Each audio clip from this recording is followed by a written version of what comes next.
Mr. Speaker, the AHS Sexual Orientation, Gender Identity and Expression SOGI Advisory Board stands as a vital lifeline for inclusive healthcare, offering evidence-based recommendations to safeguard marginalized communities.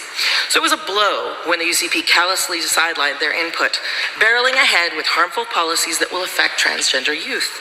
How can this government justify its arrogant dismissal of the AHS Advisory Group's expertise, particularly when vulnerable youth are impacted? Good question. The Honourable the Minister of Health has risen.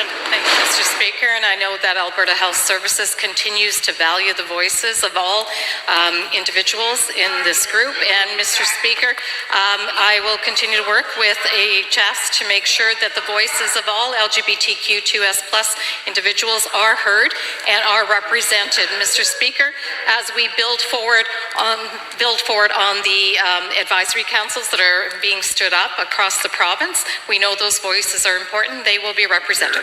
The Honourable Member for Calgary, Klein.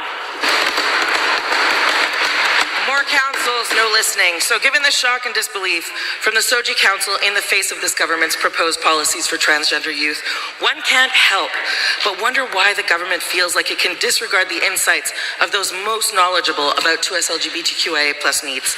And given that this government is sidelining voices that are crucial to addressing the health needs of this community and not respecting the lived experiences and expertise of those directly affected, why does the government persist in prioritizing their own agenda over the well-being of Alberta's trans youth? Great question.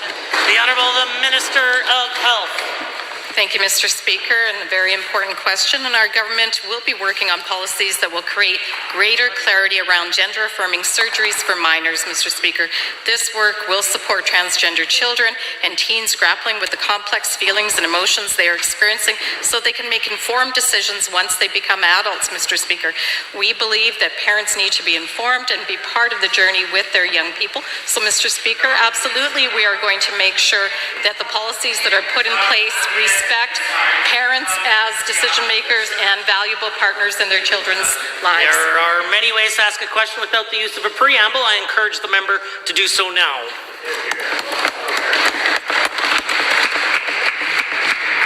Given that the UCP's harmful transgender policies have sparked widespread concern and criticism, particularly due to the disregard for evidence-based guidance and reliance on ideological agendas, and given that this government needs to commit to prioritizing evidence over ideology and commit to genuine consultation with health professionals and advisory bodies, it's time to put the well-being of marginalized communities first, ensuring that policies are grounded in facts and expert recommendations and not political rhetoric. Will they step up and do the right thing? Yes. The Honourable the Minister of Health. We are absolutely, Mr. Speaker, stepping up to do the right thing. And the right thing is to look at other countries that have actually looked at these policies and are changing course, Mr. Speaker.